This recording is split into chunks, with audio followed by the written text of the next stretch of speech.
Nyambung ya, izin ya ke Pak Saparudin dulu. Biar nyambung dulu nanti ke Pak Nasir Jamil.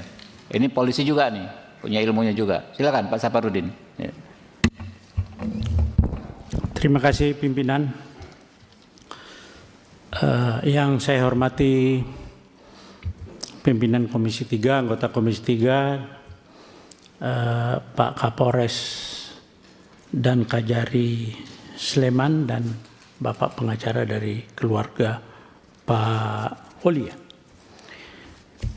Saya mau tanya dulu sama, mohon izin Pak, saya dialog langsung. Silakan. Pak Kapolres Sleman, sejak kapan jadi Kapolres Anda? Dihidupin Pak. Ya. Januari tahun lalu Bapak. 1 tahun ya. Siap. Anda sebelum jadi Kapolres sudah di assessment belum? Siap, izin kami pada saat Kapolres masih AKBP juga sudah asesmen Bapak. Sudah. Sudah baca belum KUHP dan KUHP baru? Siap, sudah baca Bapak. KUHP undang nomor berapa? KUHP yang baru itu nomor berapa? Nomor Kalau sudah Anda nomor sudah 1, baca Pak. nomor berapa? Nomor 1. Iya nomor 1 tahun berapa? Nomor 1 tahun 2003 Bapak. 2023. KUHP? 2023. Ulangi. 2025. 25. Saya tanya Anda karena ada kaitannya nanti di pasal di KUHP. Berlakunya kapan sih itu KUHP dengan KUHP? Sejak tanggal 2 Januari kemarin Bapak.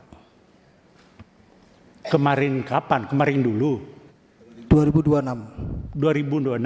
Siap. Jawabnya begitu kalau Anda Kapolres. Kemarin kok, kemarin apa?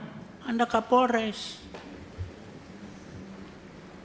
Harus melihat sesuatu gitu loh. Nah, sudah disampaikan oleh Pak Riwanto tadi bahwa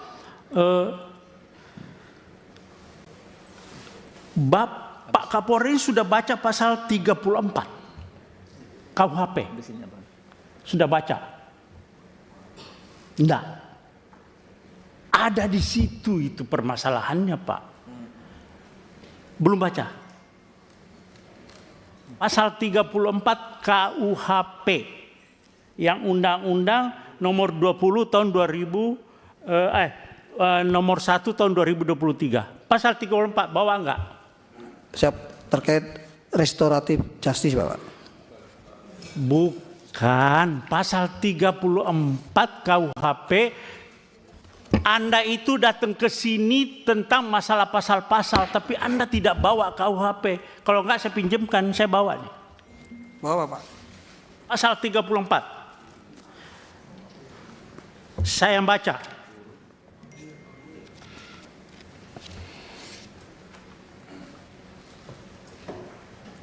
Kalau ya saya Kapolda kamu, masih Kapolda, Anda tidak bakalan sampai ke Komisi 3 dan saya sudah berhentikan Anda.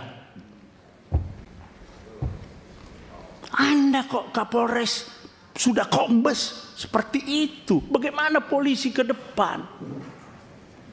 Oke, saya bacakan pasal 34 ya. Pasal 34. Setiap orang yang terpaksa melakukan perbuatan yang dilarang tidak dipidana jika perbuatan tersebut dilakukan karena pembelaan terhadap serangan atau ancaman serangan ketika yang melawan hukum terhadap diri atau terhadap diri sendiri atau orang lain. Kehormatan dalam arti kesusilaan atau harta benda sendiri atau orang lain. Oke, itu kalau Anda belum jelas, saya bacakan pasal 34 penjelasannya. Itu lebih rinci lagi di situ. Ada penjelasan pasal 34. Ini bukan tindak pidana. Kalau di KUHP Lamu Overmah, alasan pembenar bahwa orang itu membela diri. Membela diri, bukan undang-undang lalu lintas. Anda salah menerapkan hukum.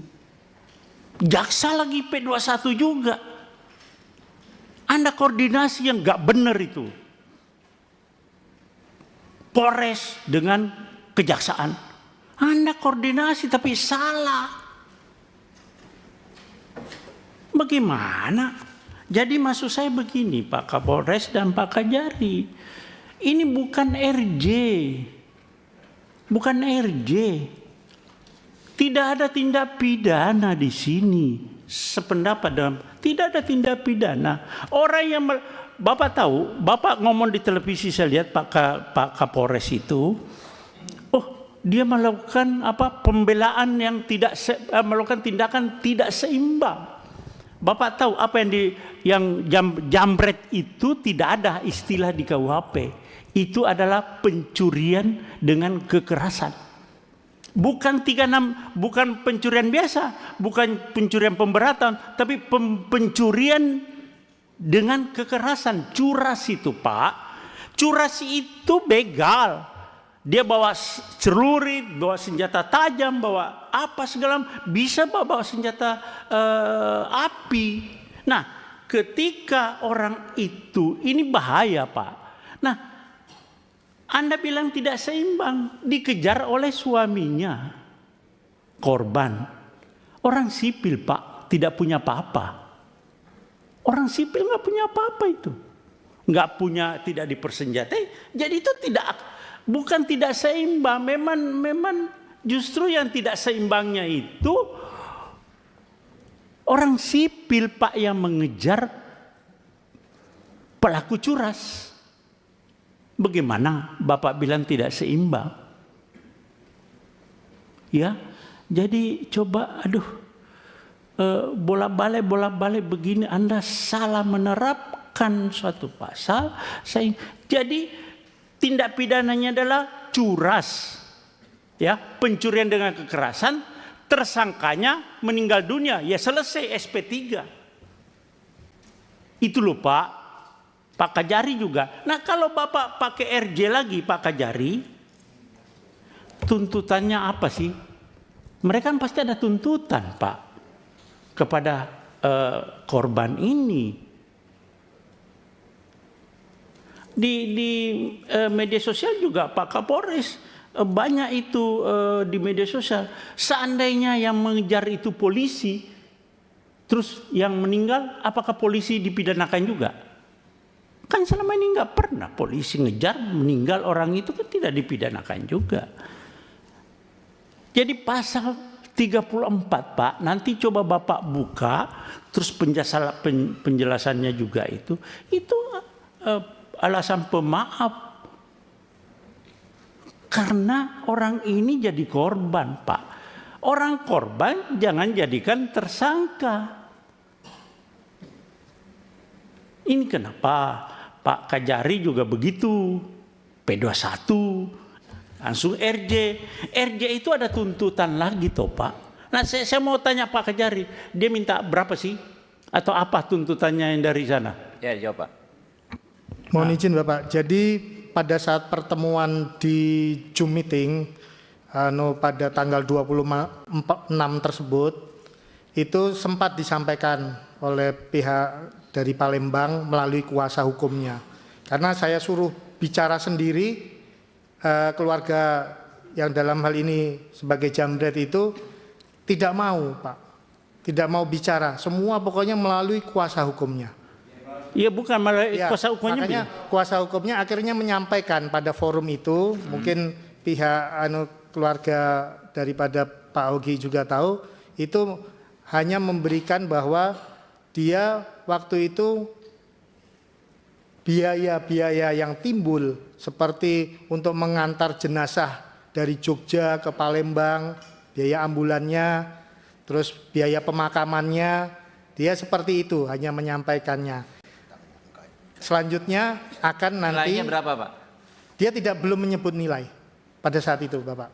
Pada saat pertemuan Zoom meeting itu dia tidak menyebut nilai, hanya menggambarkan bahwa kan kami ada pengeluaran biaya-biaya seperti biaya ambulan, biaya pemakaman. Nah, selanjutnya pada pertemuan lanjutan pada tanggal 27 kemarin itu akhirnya antara kuasa hukum sepakat mau bertemu 4 mata besok sore di kantor Kejaksaan Negeri Oke, Sleman. cukup lanjutkan, Pak. Cukup, ya belum, masih ada. Jadi Pak Kajari dengan Pak Kapolres coba ini ya, Pak Kajari, Pak Kapolres ini sudah Sespimti atau Lemhanas? Belum. Saya belum Bapak. Sudah Sespimti? Belum Bapak. Hah? Belum. Belum. Ya udah. Maksud saya coba lebih, dan mungkin saya lihat Bapak belum tahu persis, tapi sebetulnya polisi sudah ada yang namanya overma, alasan pemaaf di KUHP yang lama. Tapi KUHP yang baru juga ada, Pak. Di pasal 34 coba Bapak baca berulang-ulang. Dan itu curas, Pak, bukan pencurian biasa. Pencurian dengan kekerasan yang resikonya tinggi sekali. Masih lumayan Bapak suaminya mau mengejar dengan punya keberanian yang cukup, Pak. Tidak semua orang mau mengejar. Nah, di dalam terjadinya pengejaran itu terjadi suatu kecelakaan begitu. Ya sudah selesai, tersangkanya meninggal dunia.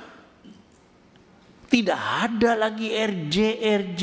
Nah, kalau Bapak RJ, tuntutannya itu nanti karena dia merasa pede. Persyaratan RJ, Pak, harus ada kesepakatan kedua belah pihak. Ini persis sama dengan yang di Jambi, Muaro Jambi. Jadi pede itu yang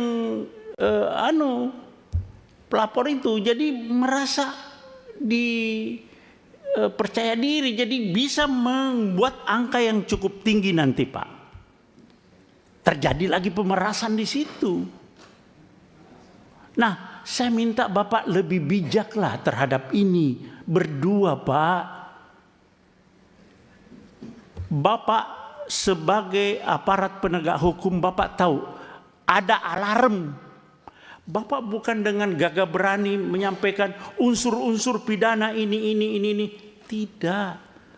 Coba lihat di media sosial bagaimana tanggapan masyarakat. Itu sinyal bahwa Bapak salah di dalam menerapkan pasal di situ. Iya, Pak ya, Pak Kapolres. Coba lebih bijak. Ya. Kita lagi sekarang polisi dengan jaksa dengan hakim, reformasi Polri, tapi tetap bergulir. Anda tidak mengerti, Pak Kapolri, bagaimana sih Polri kita ini jaga supaya marwah Polri ini lebih dipercaya kepada masyarakat. Tapi Bapak ada kegiatan potongan-potongan kelakuan Polri yang membuat citra Polri semakin buruk. Kita berusaha, Pak. Kita di sini semua sepakat Polri itu di bawah Presiden. Ini semua perdebatan, tapi Bapak jangan mencederai ini. Ya, saya kira itu Bapak coba. Kalau saran saya ini SP3, Pak. Terima kasih. Assalamualaikum warahmatullahi wabarakatuh. Siap, yang berikut Pak Jamil, nanti Pak Abdu ya. Terima kasih. Ketua. Bapak Ibu anggota Komisi 3 yang saya hormati, selamat datang Kapolresta Sleman, Kajari Sleman, dan juga kuasa hukum daripada Hogi Minaya serta istrinya ya. Terima kasih sudah datang ke Komisi 3 DPR RI. Mudah-mudahan rapat ini atau RDPU ini bisa menjadi solusi dari masalah hukum yang dihadapi oleh saudara Hogi Minaya, dan kemudian nanti kita bisa merekomendasikan